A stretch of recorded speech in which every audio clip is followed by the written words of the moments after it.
Welcome to the Deep Dive. This is where we tackle the tough research so you can stay informed. You give us the sources, we give you the insights, the context, everything you need to know. Today, we're doing a deep dive into the career of Karina Longworth. She's, well, officially an American film critic, author, journalist, but her career path, it's really more like a masterclass in building intellectual weight in, the modern media world. Yeah, absolutely. She didn't just navigate the huge shifts from print to digital blogs to audio. She kind of helped shape them. It's really quite a story. It is, and that's our goal today, right? We're not just listing jobs. We want to unpack how she built this success, starting with her really strong academic background. Right. Been looking at her role in defining internet film criticism. Those early blog days were crucial. Oh. And finally, how all of that led to You Must Remember This, arguably the podcast on Hollywood's hidden histories. That transition is key. Exactly. It's about seeing how someone recognized that, okay, the medium changes, print, blog, podcast, but deep research, compelling storytelling, that stays valuable. Always. And just the basic facts for everyone. Karina Longworth, born July 10th, 1980. So she's 45 now, in 2025, based in LA. Okay. And yeah, her main thing now is writing, hosting, producing You Must Remember This. Yeah. And that shows focus. The secret and/or forgotten histories of Hollywood's first century. That tagline really tells you a lot about our whole project. It really does. It sets the stage perfectly. So let's start at the beginning then. If we want to understand the authority she brings to the podcast, we got to look at the foundation, the academic work. Absolutely, because she didn't just, fall into criticism. Yeah. This was built intentionally. She has a very specific educational background for this kind of work. And it's quite unusual, that background. It is. It's this dual thing. First, a Bachelor of Fine Arts, a BFA in film from the San Francisco Art Institute. Okay, so the practical side first. Right, understanding how films are actually made, framing, lighting, editing the craft. And then she followed that with a Master of Arts in Cinema Studies from NYU. NYU, so the heavy theory. Exactly. Deep critical framework. Film history, theory, cultural context, psychoanalysis, all of it. How to analyze film, not just as entertainment, but as like a cultural text that reflects society, power. That combination is fascinating. The BFA in making, the MA in analyzing, I can see how that lets her talk about historical films with such depth. She gets the why behind the creative choices, but also the how, the technical side. Precisely. She understands the constraints, the context, the whole picture. And I think that gave her the confidence later on to really tackle Hollywood's power structures, which is, a huge theme in You Must Remember This. She had the credentials, the bona fides. She did. And she knew how to use them. But importantly, she didn't stay purely academic. She took that knowledge straight into the exploding blog scene back then. Right, the early blogging boom. And she wasn't just writing posts. No, she was founder. Yeah. One of the founders of Cinematical. Which was a big deal back then, late 2000s. Huge. Huh. Cinematical, sites like it. Yeah. They weren't just diaries. They were building internet film culture. Fast, opinionated, building community. She was right there at the start, editing, shaping what online film talk looked like. And she edited Spout Blog too, right? She did. Cinematical and Spout Blog. So she's not just a writer. She's an editor, a curator, a gatekeeper, really, in this new digital space. Setting the tone. Yeah, setting standards. Yeah. And that experience, managing content, keeping a consistent voice, deadlines, that's basically podcast production training, just in a different format. That's a great point. And interestingly, that digital work kind of bounced her back into more traditional media for a bit. It did. While she was in New York, she started doing audio spots, regular appearances on PRI's The Takeaway. Ah, okay. So the seed for audio was planted early, using her analytical voice, but without visuals. A really important step, looking back. But then came what looks like a pivot, maybe even a surprising one. From 2010 to 2012, she becomes the film editor and lead critic at LA Weekly. LA Weekly, that's proper old school print, right? A big established role. Exactly. High profile, institutional. So wait a minute. If her story is about pioneering digital, the new wave, why jump back into a traditional print job like that? Doesn't that kind of contradict the narrative of media evolution? That's a really sharp question. And I don't think it was a step back at all. I think it was strategic. Yeah, so? It cemented her authority. Getting that LA Weekly title, that's establishment validation. It meant that later, when she went fully independent with the podcast, nobody could just wave her away as, just a blogger. Ah, okay. So she proved she could win by the old rules too. Exactly. Secured the traditional credential before fully committing to the non-traditional path. It was smart. That makes a lot of sense. It was like the final piece of legitimacy before launching her own thing. And you see that versatility in just the sheer range of places she was published back then. Oh, the list is incredible. You've got the highbrow stuff, New York Magazine, Filmmaker, Time Out New York, Cineast. Very academic, some of those. And then the big online players. Slate, IndieWire, The Daily Beast, HuffPost, The Village Voice, even Vanity Fair's awards blog, Little Gold Men. It's an amazing spread. She could do the deep analysis for Cineast, the quick takes for The Daily Beast, the cultural commentary for Vanity Fair.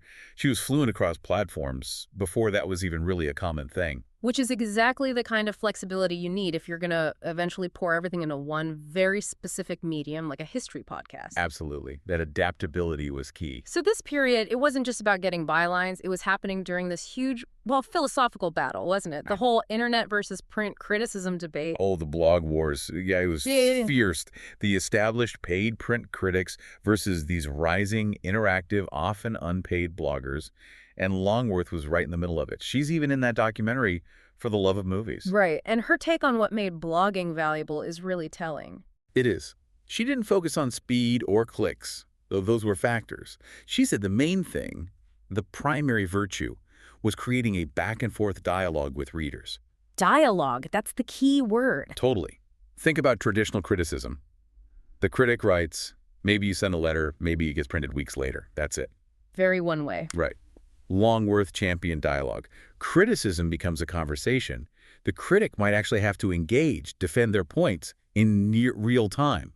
It was a fundamental shift in the power dynamic. And that leads straight into that famous quote of hers, the one about her qualifications. It's so clever because it nods to her training, but also kind of pulls the rug out from under the traditional gatekeepers. The master's degree quote. Yeah, it's brilliant. Can you remind us? Sure. She said, I have a master's degree in film studies, but I'm no more qualified to blog than a high school student in Vermont.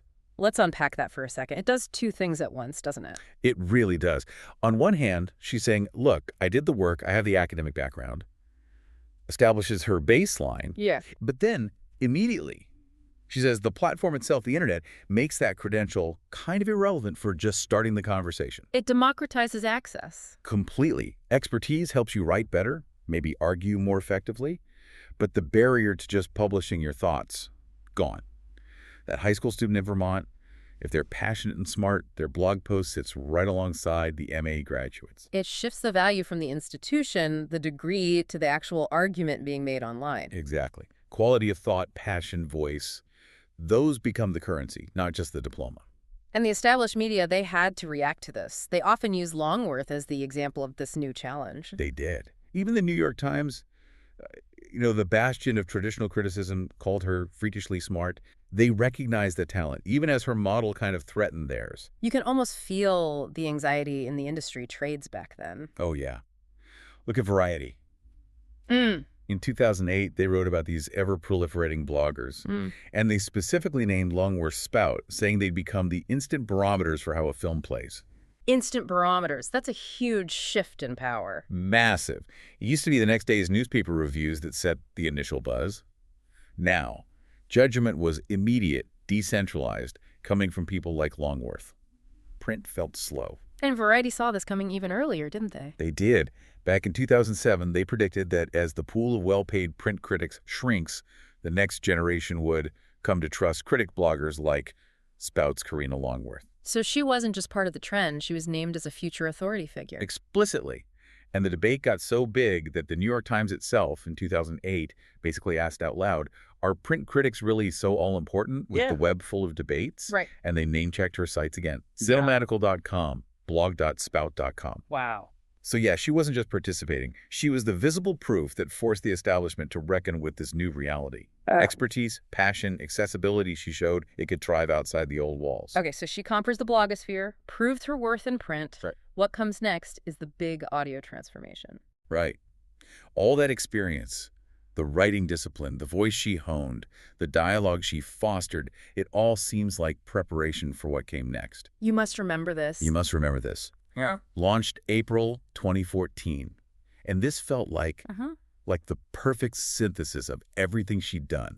The academic rigor, the critical eye, now focused on those lesser-known Hollywood stories from the 20th century. And the format itself is crucial. Absolutely critical. It's written, narrated entirely by her. One voice. One voice. It's not interviews, not a panel. It's pure, detailed historical narrative. That requires immense listener trust, and it rests completely on the authority she'd built up over the previous decade. And launching in 2014, podcasting was really starting to professionalize around then, wasn't it? It was. YMRT wasn't just dropped onto a free server. It was distributed by Panoply, which was associated with Slate magazine. Ah, Slate. So serious journalistic backing. Exactly. Panoply represented that move towards more polished, networked podcasts. It gave YMRT immediate reach and a level of production quality that made it stand out from the thousands of totally indie shows. And the sheer volume of work, that level of commitment is pretty staggering. It really is. We're talking over 200 episodes as of 2025. And think about the research involved for each one. She's digging into archives, obscure sources, complex histories. Hours and hours for each episode. Easily. Producing that much original narrated history? Hmm. It's just a massive undertaking, a feat of intellectual endurance, really. And it found its audience almost immediately, didn't it? People really responded to this format. They did. While she was respected as a critic, the podcast really cemented her role as like a public historian of Hollywood. It quickly became seen as one of the absolute top film podcasts out there. The reviews really capture the appeal. The Washington Post called it knowledgeable and laceratingly funny. That combination is key. It's not dry. No, not at all. And Podcast Magazine gave it 5 out of 5 mics. Perfect score. That mix, deep research, sharp wit, plus her very engaging personal delivery style, that's the magic, I think. That's what allowed these complex histories to, cut through in a medium that loves intimacy and personality. And the industry noticed, too. Awards followed. Yep. Academy of Podcasters Award for TV and Film in 2016, finalist again in 2017. These aren't just participation trophies. It's peer recognition that she'd successfully created something unique and dominant in the audio space. If we want to really understand the show's depth, maybe we should talk about a specific series. The Polly Platt one gets mentioned a lot. Oh, the Polly Platt series, yes. Yeah. That was huge. Reportedly, the podcast's most talked about series to date. And it was adapted from Polly Platt's unfinished memoir. Polly Platt. Not exactly a household name like a movie star, but a major figure behind the scenes. Production designer, producer. Exactly. Yeah. Hugely influential, complex, often overlooked, especially as a woman working in that male-dominated system.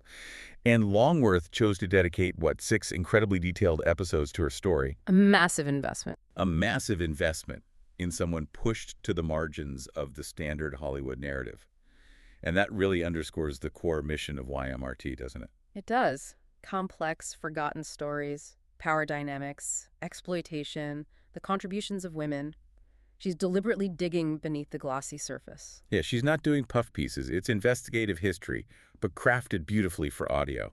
The Polly Platt series is probably the quintessential example of what makes YMRT so compelling and important.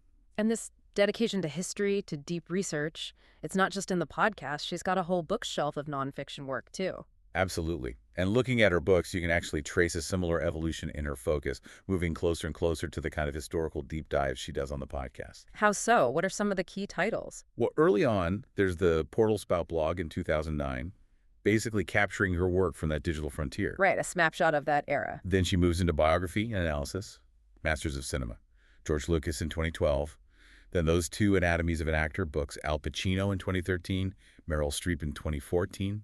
Analyzing the greats requires deep dives into performance, filmography, connecting the theory and the practice. Exactly. And then also in 2014, Hollywood Frame by Frame, which is fascinating. It's about unseen contact sheets from 1951 to 1977. Contact sheets, so like the photos between the famous shots? Yeah, the outtakes, the process. It shows this incredible focus on archival material, the stuff left behind. That's pure YMRT skill set right there. That archival digging is the bedrock of the podcast. It absolutely is. And her later books move even more directly into the podcast territory. They shift from analyzing individual careers to really dissecting historical Hollywood power structures. Like the Howard Hughes book. Exactly. Seduction. Sex, Lies, and Stardom in Howard Hughes's Hollywood from 2018. That's not film criticism. It's pure history about manipulation, power, the dark side of the studio system. It sounds like a YMRT season in print form. It really does. The research focus, the themes, it's totally aligned. It just reinforces that she's not just a great narrator, she's a serious historian of Hollywood's underbelly, working consistently across different media. So the books, the blog work, the print criticism, the academic training, it all feeds into the podcast. It wasn't an accidental success. Not at all. It was built layer by layer. Mm-hmm. Rigorous intellect, sharpened by digital journalism, synthesized for audio. And just to round out the picture, any relevant personal background. Well, the sources mention her parents' British father, Duncan Longworth, and American Jewish mother, Joan Lee Shyman. And of course, her connection to modern filmmaking through her marriage to director Rian Johnson in 2018. Rian Johnson, right. Yeah, and there's that little detail. She got a special thanks in the credits for Knives Out. Yeah. So she's still very much connected to the industry she spent so much time analyzing. Okay, so let's try to wrap this up. After diving deep into Karina Longworth's career, what's the big picture? What's the main takeaway here? I think her career is just this incredible roadmap for how intellectual authority is built and maintained in our current media landscape. Yeah, she successfully navigated, what, like 3 major media shifts? At least. Academia, pioneering web criticism, establishment print, and then defining a new kind of historical podcasting. She mastered each stage. Starting with that solid MA foundation, getting scrappy in the blogosphere, earning the traditional credentials at LA Weekly. And then taking all of that experience and pouring it into this very specific, very personal, very intimate audio format with YMRT, over 200 episodes deep. It really shows that expertise isn't tied to one platform, is it? It's about the person and how well they can communicate their knowledge for the medium they choose. Exactly. She moved her knowledge from print to pixels to podcasts, and her authoritative voice came through consistently. She proves that, yeah, credentials help build the knowledge base, but it's the passion, the consistency, and finding the right format for your specific expertise. That's what bids the dedicated audience. Which brings us back to that really interesting quote, maybe a final thought for you, the listener, to chew on. The Vermont high school student quote. Right. Longworth said her MA didn't make her inherently more qualified to blog than that student, but that expertise clearly became absolutely essential for the kind of deep, specialized historical work YMRT requires. Mm-hmm. There's a tension there. There is. So the provocative question is, where does authority really come from today? Is it the institution, the degree?